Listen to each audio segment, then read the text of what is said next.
Thank you so much for joining us. My name is Sharon Kalimbol, and this is the live broadcast of our news here on Camnet TV. We look at the top stories on our desk. People living with disabilities complain of exclusion from government empowerment programs. Fuel shortage hit CHOMA, ISOKA and SOLWEZI districts. Zambia to receive 8.7 million doses of COVID-19 vaccines from the African Union. And in international news, humanitarian crisis deepens amid fresh violence in the Central African Republic. And in sports news, Chipolopolo coach MICHO says the clash against Guinea was a tough one. Join me shortly for the details.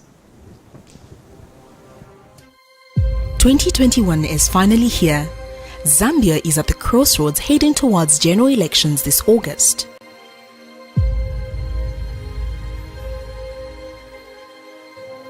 In the world where fake news, biased reporting on national issues has become the order of the day, in a world where social media in most cases spills lies and exaggerated information, insightful coverage, Zambia needs one media. Living in a country where people are slowly promoting tribalism, hatred, bitterness and revenge, political temperature is heating up and people's hearts are perplexed. Zambia needs one media. Zambia being a Christian nation living under the lordship of Jesus Christ, the nation cannot afford a compromised gospel. Zambia needs a prophetic media house. For hope, peace and unity, Zambia needs Camnet television.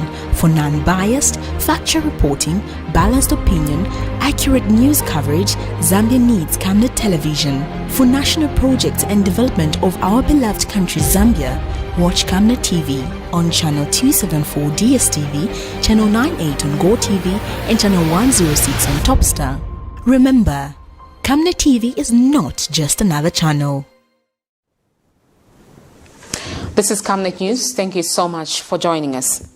Residents of Lusaka's John Howard compound in Chawama constituency have bitterly complained against indiscriminate burning of waste in broad daylight by known people, thereby putting the lives of the residents at risk, especially those with health complications such as asthma. The residents claim that those acts are being deliberately done by people owning businesses within the area who are heaping garbage in John Howard Dam with the view of filling it up. The angry residents have since called on the Lusaka City Council to quickly intervene in the matter before lives are put at risk. Burning of waste in open air causes long-term health complications due to toxic fumes released during the burning process. Details on this. Open air burning is a chargeable offense, but due to poor enforcement of the law, some people are getting away with it. The people of Lusaka's Chawama constituency in John Howard compound have been enduring massive choking air pollution against their will. This dam has been serving as a drainage for nearby compounds, but some people are now illegally barring the dam using illegal means through dumping of waste and open air burning in order to allocate themselves plots. And this continues to annoy the residents of this locality who feel helpless due to lack of consideration by authorities. Ero chusi chirungena manyumba futi pano ndine maenso sini yangana ya nafa ya baba. So, goma please, munitandizire. Chusi chireko yaka. Ero bana bagona mamene mu mchidamu bana baleko gona manyumba chifuka cha chidamu cha menecho manje tizakala bwanji. Kale kunalibe mkhalidwe manje urubwera bwanji manje kabwere yangane pa chidamu kugulisa chidamu manzi azaenda kuti ndiye question yamene nifunsa chifukwa John Howard yonse manzi ni mwamene umu manje wakagulisa nishinzenu ni chani.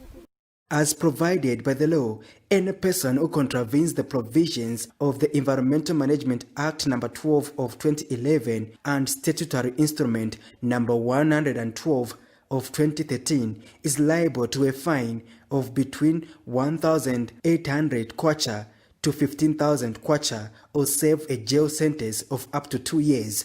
Citizens Environmental Concern Executive Director Conwell Hagapia is concerned that there has been poor enforcement on open air burning.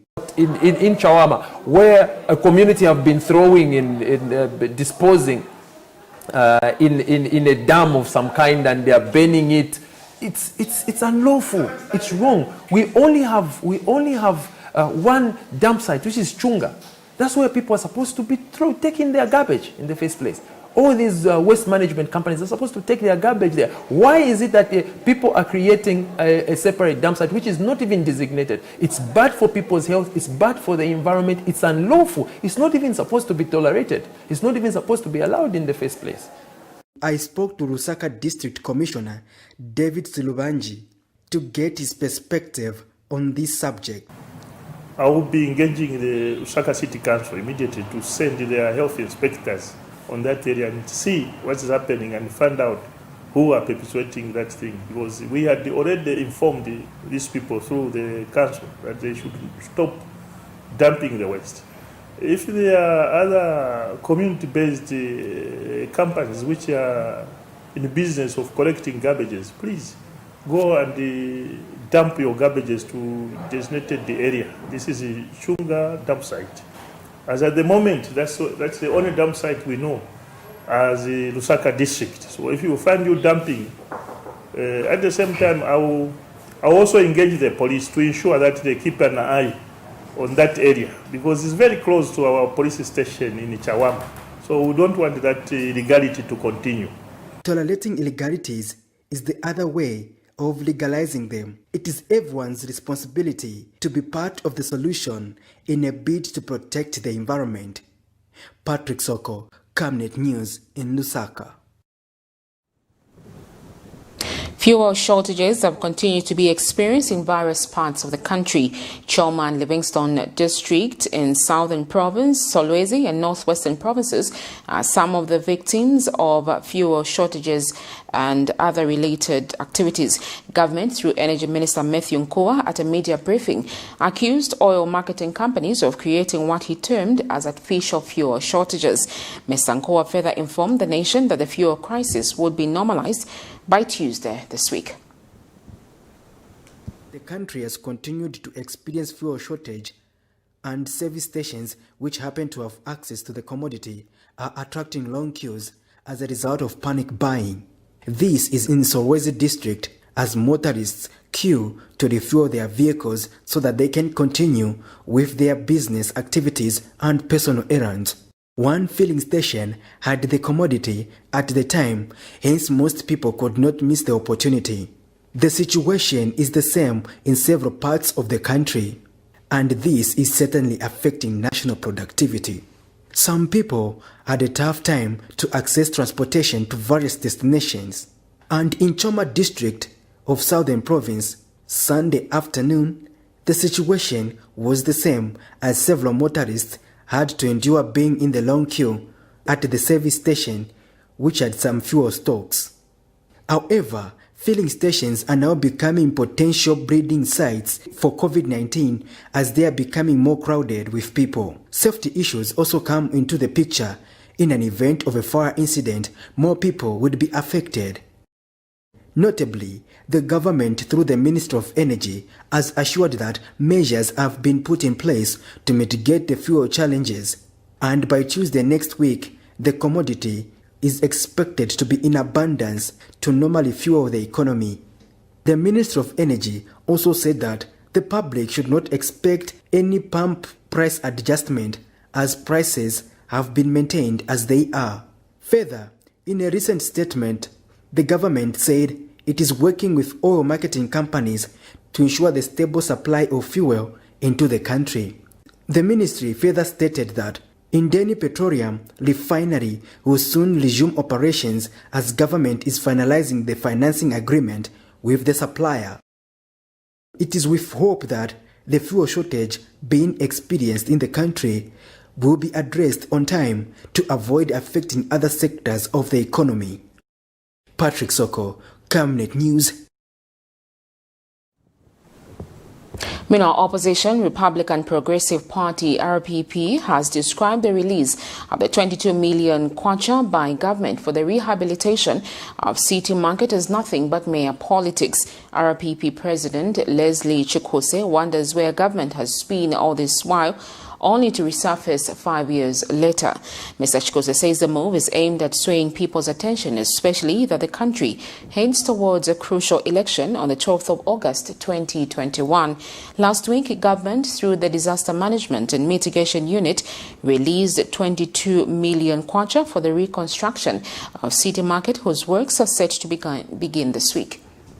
The promise that was made, the policy statement that was made by Vice President was not actualized within reasonable time.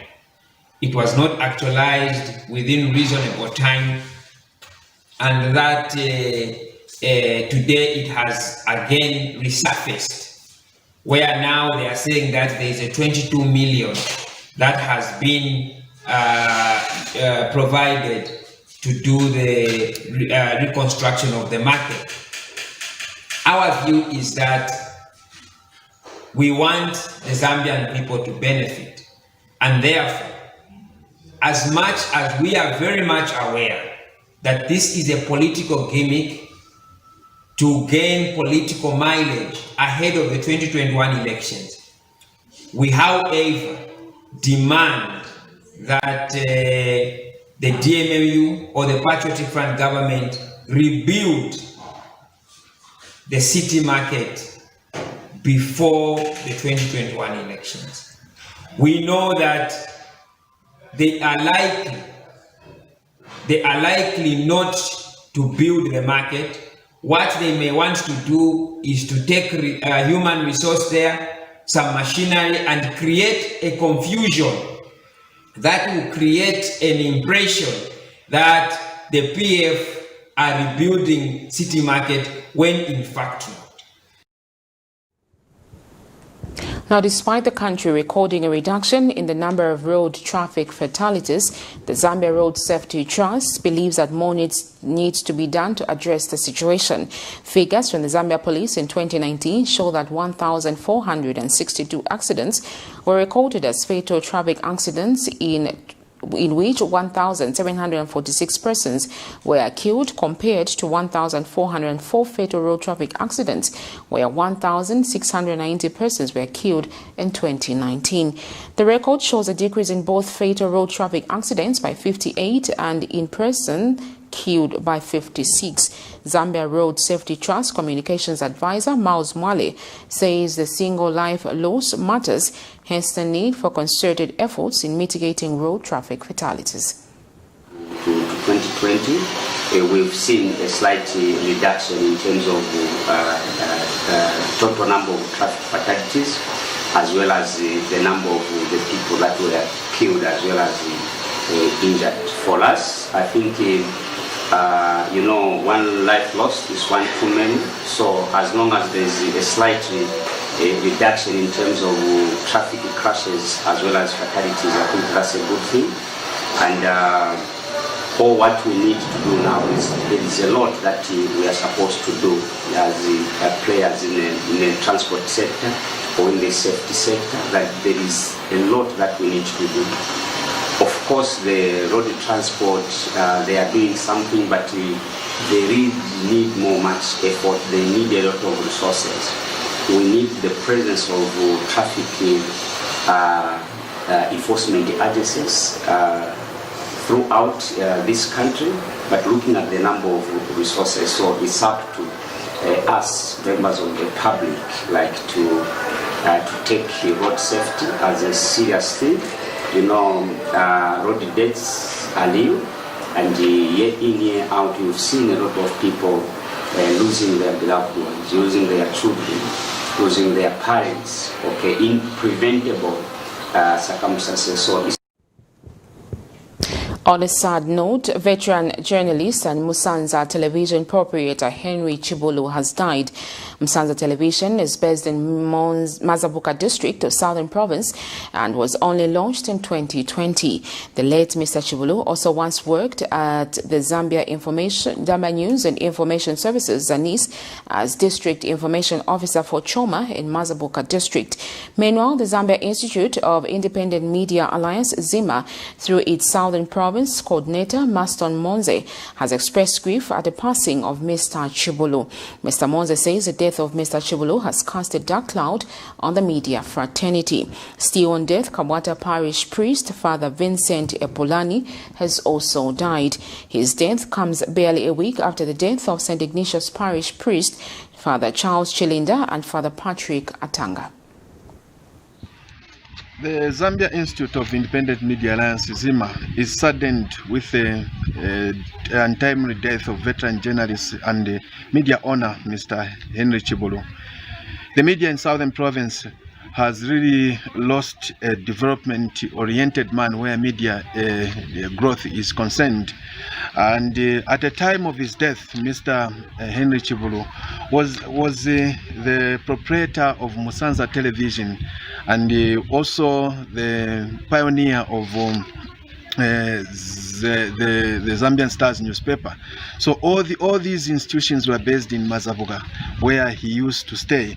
And we also remember him as somebody who was the Zambia News and Information Services district information officer in Choma and also Mazabuka.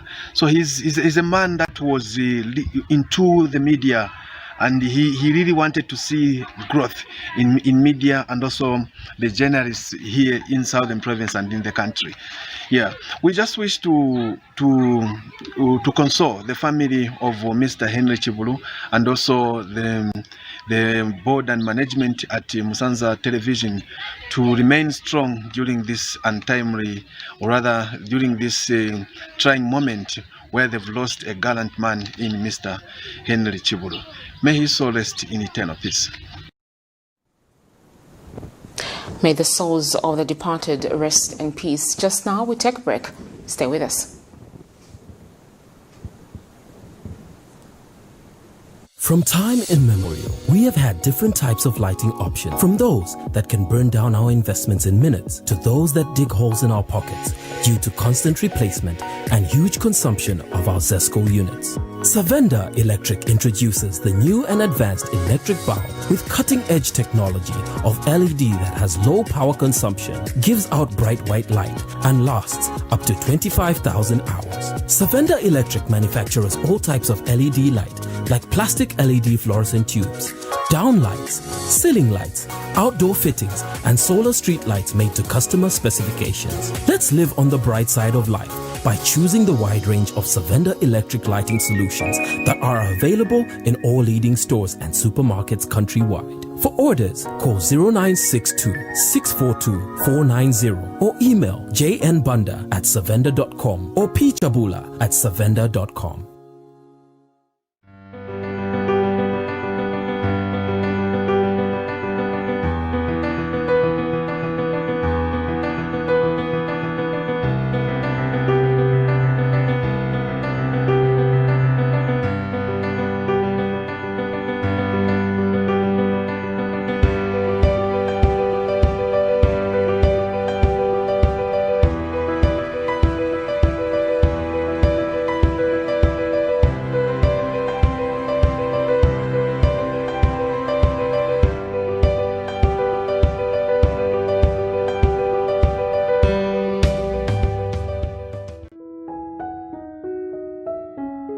And why do you look so pale and busy scratching yourself? Well, Amwandi, you know my skin is very sensitive. I've tried all the skin products and nothing seems to work. Have you tried Oracle Pure Glycerin? Oracle Pure Glycerin? What's that? Just give me a minute. Oracle Pure Glycerin gives your skin a youthful and healthy glow. Ish, you're glowing. Don't tell me. Yes! I already know the secrets. Oracle Pure Glycerin! Try Oracle Pure Glycerin for that perfect skin. Hello, have you heard about MICHO? Do you know that you can advertise for as low as 150 kwacha for 30 seconds? Well, MICHO is here. Advertise on MICHO between 17 hours and 18 hours. Just tell us about the services that you offer and we'll gladly put you on the market. For more details, you can contact +260 953 995099.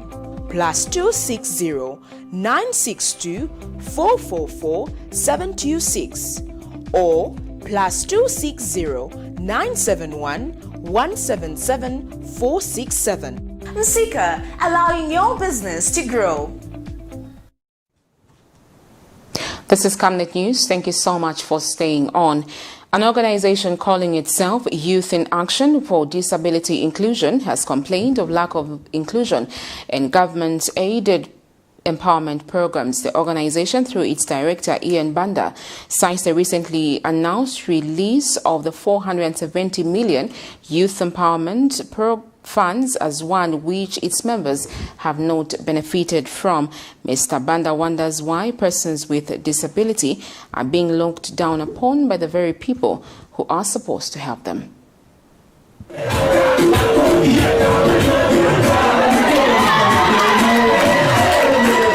Poverty levels among persons living with disabilities have remained high, with discrimination, economical and social exclusion being a daily manner. While begging has remained their daily bread, financial support has also remained a mystery. Persons living with a disability can positively contribute to the growth of the Zambian economy if the right support is given to them. It is for this reason that the Youth in Action and Disability Inclusion is calling on government to consider including persons with a disability on the list of the beneficiary of the youth empowerment funds being distributed across the country. We therefore call upon the government through the Ministry of Youth and Sport to implement immediate measures to address the plight of youths with disabilities, to enable them to participate in the society on an equal basis with those without disabilities. We demand that Zambia takes serious steps to ensure that it includes youth with disabilities in the Youth Empowerment Fund. Without swift action by government, youths with disabilities are condemned to a life of poverty and may end up on the street as beggars, as trends that needs to be avoided. In August of 2020, Republican President Edgar Lungu launched a 470 million youth empowerment funds, which the Minister of Sports, Youths and Child Development, Emmanuel Mlenga, has already started distributing across the country. However, persons with a disability are being left out from being beneficiaries of these funds. Recently, as an organization, we have been trying to involve youths with disabilities in the Empowerment Fund, of which we did and supported by the Provincial Office. But to our suppliers were shocked that the Youth Empowerment Fund has been distributed, and yet any youths with disabilities amongst our group committees has been benefited from the Youth Empowerment Fund. Despite Zambia making commitment in its national development plan in leaving no one behind, youths with disabilities, we have noted with concerns that youths with disabilities still suffer from exclusion and denial of opportunities for empowerment and self-development. In the fight against poverty in the country, inclusion of all persons to benefit from the funding remains key in attaining the vision of Zambia becoming a prosperous and middle-income country by the year 2030. Prudence Chota for Camnet TV News. The African Union has allocated 8.7 million doses of COVID-19 vaccines to Zambia. Zambia's ambassador to Ethiopia, Emmanuel Mwamba, says the initiative is being done under the COVID-19 African Vaccine Acquisition Task Team, a platform that has been created to ensure that up to 60% of Africa's population were vaccinated against the COVID-19 by December 2021. Mr. Mwamba says the platform was created by South African President Cyril Ramaphosa, chairperson of the African Union, in November 2020, with a mandate of securing the necessary vaccines and blended financing resources for achieving Africa's COVID-19 vaccination strategy, which targets vaccinating a maximum of 60% of Africa's population. He says under the mechanism, the vaccines are being secured from Pfizer, Johnson & Johnson and AstraZeneca. Among the related quantities are 50 million doses of Pfizer-BioNTech vaccine, 100 million doses of the AstraZeneca vaccine through the Serum Institute of India, and 120 million doses for the Johnson & Johnson vaccine.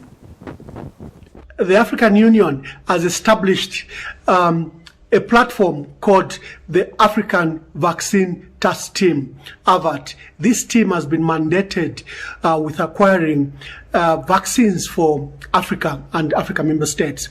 The initiative targets to inoculate up to 60% of Africa's population against the COVID-19. The vaccines that will be obtained will require approval from the Africa CDC and from member states on regulatory and local mechanisms. The purpose of the AVAT is just to secure the vaccines in time for member states, and also to arrange finance facility through the Africa Export and Import Bank, AfriExim. Please note that member states still have an opportunity to arrange their own bilateral or commercial arrangements, and they even have an opportunity to opt out of this mechanism. But however, the African Union has set up AVAT under President Cyril Ramaphosa to ensure that Africa has equitable access to these vaccines. And Zambia's High Commissioner to India, Judith Kapijimpanga, has congratulated India for its 2 locally made COVID-19 vaccines made in the country. Mrs. Kapijimpanga has further congratulated Prime Minister of India, Narendra Modi, for the launch of the massive vaccination exercise in his country. She says Zambia, being one of the friendly countries to India, will definitely request for vaccine supply following necessary steps. She was speaking when she toured Pushpawati Singania Hospital and Research Institute, a multi-specialty hospital in New Delhi, India. And Ms. Kapijimpanga says President Edgar Lungu has prioritized health as a key economic investment to spur the nation's development and leading it into a middle prosperous country by the year 2030. The High Commissioner has urged specialists at PSRI to design programs to mainly doing medical surgical camps in Zambia and only exceptional cases refer to treatment in India. And Pushpawati Singania Hospital and Research Institute Chief Executive Officer Dr. Deepak Shukla says PSRI Hospital has 23 super specialties run by experienced specialists. Today we are one of the top super specialty, multi-specialty institute. We are having the neurosciences, complete neurosurgery, neurology, interventional neurology. We have full-fledged cardiology, cardiac sciences, cardiac surgery. I would implore that your esteemed team of specialists could possibly design a program of mainly doing medical surgical camps, if it is okay with you, in Zambia, and only exceptional cases have to come here for treatment. With the advent of COVID-19, there's some restriction into who comes into India. Yes. And this will also provide a win-win situation for both of us. Meanwhile, Zambia has in the last 24 hours recorded 12 new COVID deaths in the last 24 hours, bringing the cumulative to 639 deaths. The country has also recorded 745 new positive cases of COVID-19 out of 7,903 tests conducted. The new positive cases brings the total number of COVID-19 cases in the country to 45,337. And in the second wave of the COVID-19 proves to be catastrophic by claiming more lives. Some of the people have continued to defy COVID-19 health guidelines, especially during funerals. A check by Camnet TV found some people attending funerals in business as usual manner without the observance of the COVID-19 health guidelines. Details in this.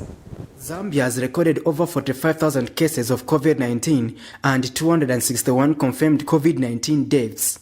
Normally, these figures should trigger fear in some people to take extra precaution, but no, it is business as usual during funeral processions. And on Sunday, Health Minister Dr. Jonas Chanda disclosed that the country recorded 735 COVID-19 cases out of 7,903 tests conducted and 12 deaths. Zambia recorded 745 new cases out of a total of 7,903 tests. Let me repeat that. In the last 24 hours, Zambia recorded 745 new cases out of a total of 7,933 tests. I know the number of positives we have today is lower than what we've been reporting, but that should not give us any comfort for relaxation, because if you do fewer tests, then you get fewer positives. So normally we've been doing like 14,000 tests. So today we did 7,903 tests, and we have 745 new cases. Mourners are gathering in masses without wearing face masks or improperly wearing them and not observing prescribed social distance. This is a case at any other graveyard in the city. And in order to counter this, the Lusaka City Council has embarked on a massive COVID-19 sensitization exercise in public cemeteries. A team of public health inspectors conducted sensitization at Chinkwele Cemetery, where the problem is more prominent. The council has faced challenges to enforce COVID-19 prevention measures in public cemeteries due to the fact that they are not fenced off, and mourners and members of the public enter the facilities from all corners at will. Lusaka City Council Public Relations Manager George Sichimba says public health experts have identified public gatherings such as funerals as super spreaders of the disease, hence the need for massive sensitization. So we have embarked on a massive sensitization of mourners. This is after realization that the levels of compliance have gone down. People are gathering in masses without face masks, without observing the social distance. You may be aware that all our public cemeteries are not fenced off, and so we have a challenge in enforcing, because people are entering the facilities from all corners. And so we have changed the system to embark on massive sensitization so that individuals can realize that the prevention of the spread of COVID-19 is individual based. People should take personal responsibility first. When you are aware, then you will do the right thing. This sensitization is also being offered at the level or at the point of giving out funeral permits and also. COVID-19 is real. Observe preventive measures and stay safe. Patrick Soko, Camnet News in Lusaka. In a related development, new Labour Party President Fresha Siwale has advised government against politicizing the novel coronavirus but take a leading role in fighting it. Mr. Siwale says government should have been actively aiding citizens with free face masks on a daily basis in communities, but such things are not being done. The Labour Party leader further adds that government must aid poor families with nutritional food as well as balanced diets in one of the many prescriptions of fighting the deadly COVID-19. Mr. Siwale observes that while government keeps issuing political statements indicating that it is fighting the pandemic, the real solution, such as distribution of free face masks and helping poor families with nutritional food, is not being done. He says the current economic challenges are a breeding ground for more infectious diseases such as COVID-19, as people are failing to provide and eat balanced meals as recommended by the authorities. Crisis that we find ourselves, COVID-19 crisis. And because we've never been ready for any crisis, you will find that we don't even know what we're supposed to do, whether to shut down the economy or allow the pandemic to kill as many people as possible. Now, the first thing that government should have done was to provide free masks to every citizen, every day. Secondly, is to try as much as possible to help in the nutrition of citizens, because you see, as long as people don't eat, their immunity levels go down, and COVID thrives on failure of human immunity. And we are lucky that we've not had such huge numbers. Otherwise, should we reach that level, the whole country will be wiped out, because all the citizens in this country are underfed, and hence they have compromised immunity. And these are the basic issues government should be concerning itself with. This is Camnet News. Still to come is international and sports news. Stay with us. Dr. Vikron, musaibala komutienda okuni gift na land. Uchenkubeti uibise mojo basaione. Oh! Mwina moshi, nakuletera njinga. Latest inaluvesi gear na mawaipa. Gift code chidi ashia njinga. Liam 19 pendef code. Transport, we got it. Nanga phone for communication. Ipu sana chizungu. Yeah, you see what I mean? It's a Camnet, difficult. It's communication. We got it. Inemomi! Powerful system ndimba X-Buzz. Mufumile kukalale. Na mnaimo muli bakumushi. We got it.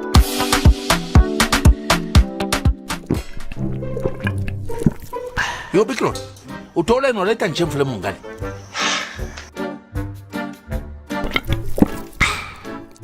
Get watch the poster and change. 1, 2, 3, both of you. Kabala ngempang. Don't be stupid.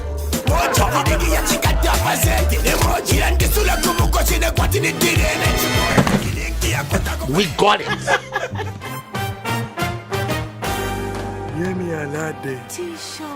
Can I have that meal over there? And I really want that crispy, fresh apple taste from the garden.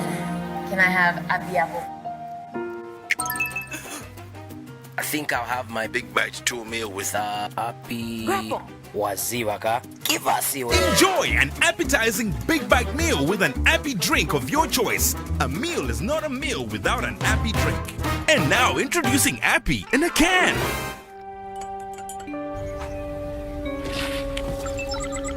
The Cowbell Choco formula has been stolen. Get it back at all costs.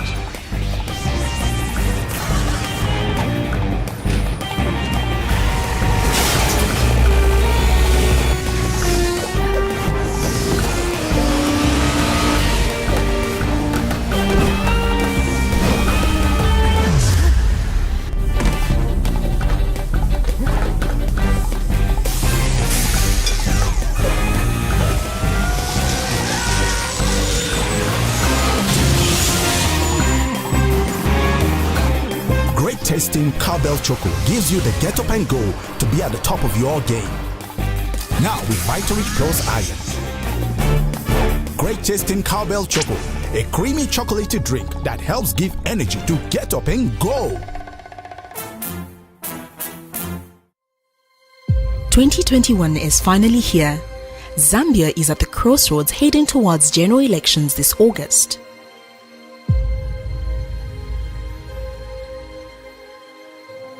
In the world where fake news, biased reporting on national issues has become the order of the day, in a world where social media in most cases spills lies and exaggerated information, insightful coverage, Zambia needs one media. Living in a country where people are slowly promoting tribalism, hatred, bitterness and revenge, political temperature is heating up and people's hearts are perplexed. Zambia needs one media. Zambia being a Christian nation living under the lordship of Jesus Christ, the nation cannot afford a compromised gospel. Zambia needs a prophetic media house. For hope, peace and unity, Zambia needs Camnet television. For non-biased, factual reporting, balanced opinion, accurate news coverage, Zambia needs Camnet television. For national projects and development of our beloved country Zambia, watch Camnet TV on channel 274 DSTV, channel 98 on GoTV and channel 106 on Topstar. Remember, Camnet TV is not just another channel. Thank you for staying on. In the international news, the UN Refugee Agency, UNHCR, says tens of thousands of people have fled the recent violence in the Central African Republic to neighboring countries. Foreign forces supporting the government of the Central African Republic have been battling a coalition of armed groups since last month.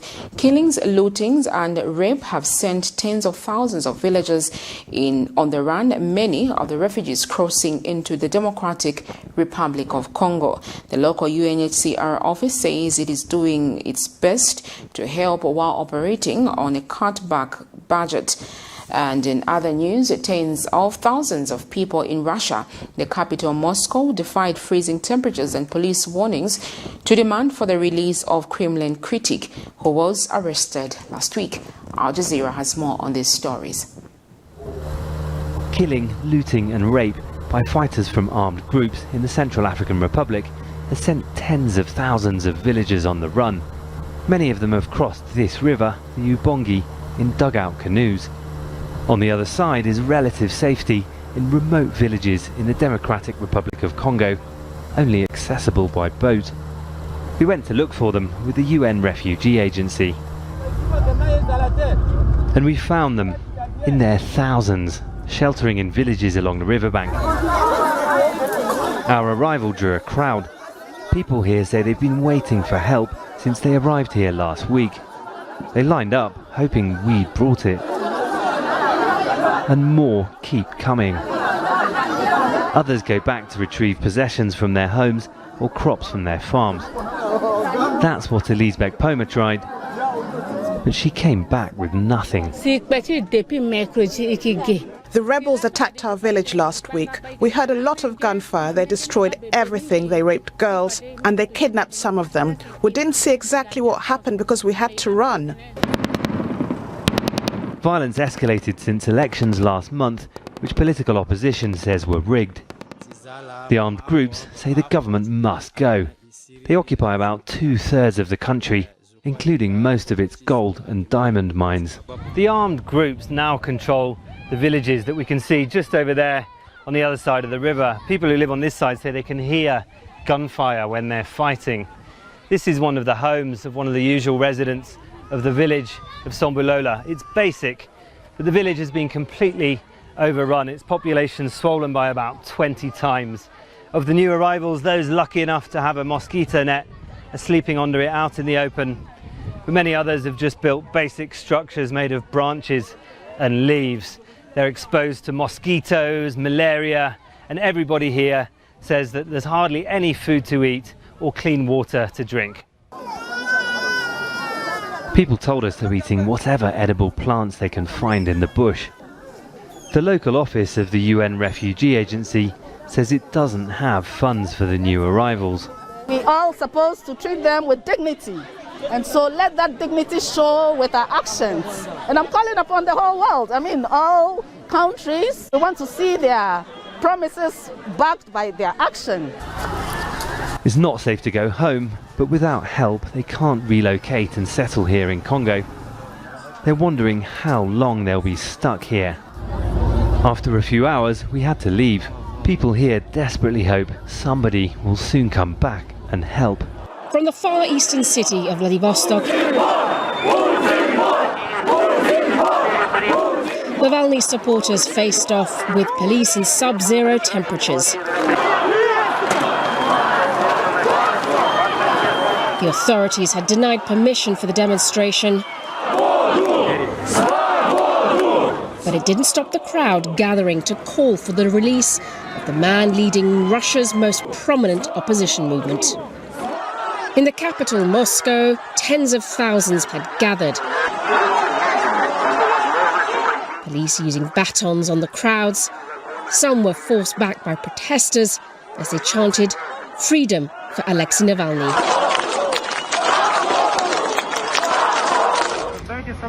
Among those detained, Navalny's wife, Yulia.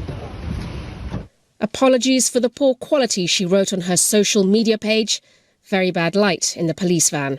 As much as President Vladimir Putin has attempted to play down Alexei Navalny's influence, the arrest of one of Russia's most prominent opposition leaders has only inflamed his supporters. The law is being trampled on in an absolutely incredible manner. This arrest is one of the most serious violations of human and civil rights in the Russian Federation. It will set a precedent that could lead to the destruction of all our civil liberties. Earlier in the week, Navalny had released a video alleging President Putin was the owner of $1 billion property on the Black Sea. This was denied by Putin's spokesperson.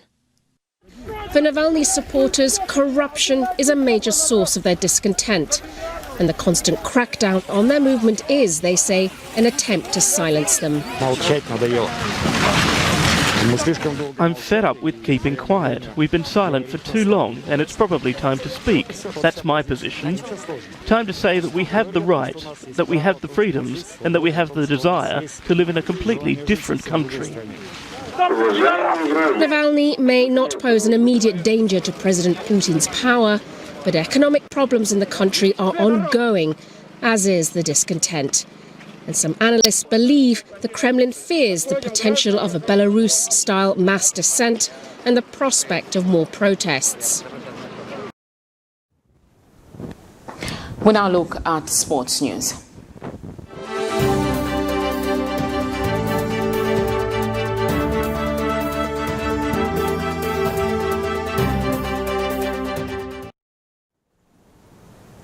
Zamfood reports that CHIPOLOPOLO coach MICHO has said that despite his team recording a 1-0 draw with Guinea, he was gunning for a win against a tough West African opponent and described the encounter as a clash of the Titans. Speaking after seeing his teams rescue a point with a late equalizer from Spencer Sautu, MICHO indicated that he was glad that his team created more scoring chances in the game as compared to that game against Tanzania.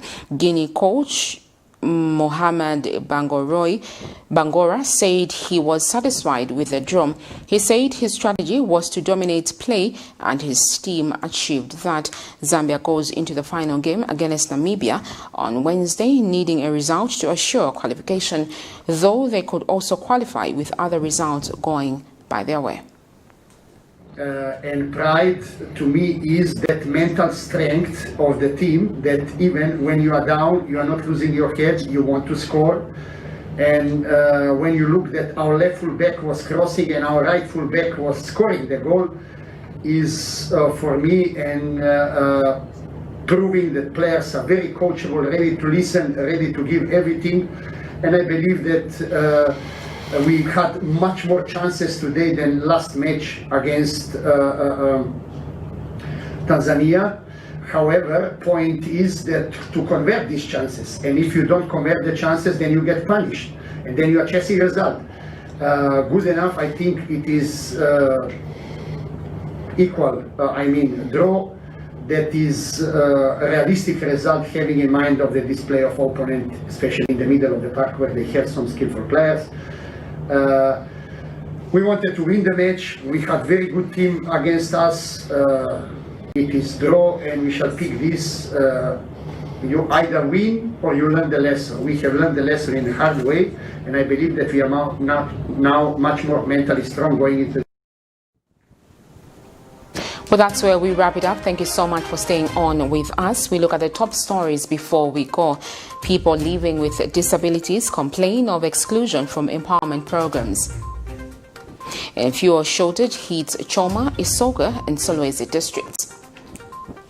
Zambia to receive 8.7 million doses of the COVID-19 vaccines from the African Union. And in international news, humanitarian crisis deepens amid fresh violence in the Central African Republic. And in sports news, CHIPOLOPOLO coach MICHO says clash against Guinea was a tough one. We now look at the Camnet verse for the day, and it's coming from 1 Thessalonians 5:18, and it reads, "Give thanks in all circumstances, for this is the will of God in Christ Jesus for you." Well, thank you so much for staying with us. My name is Sharon Kalimbola. Always remember to observe the COVID-19 health guidelines to stop the spread of the COVID-19. Good night.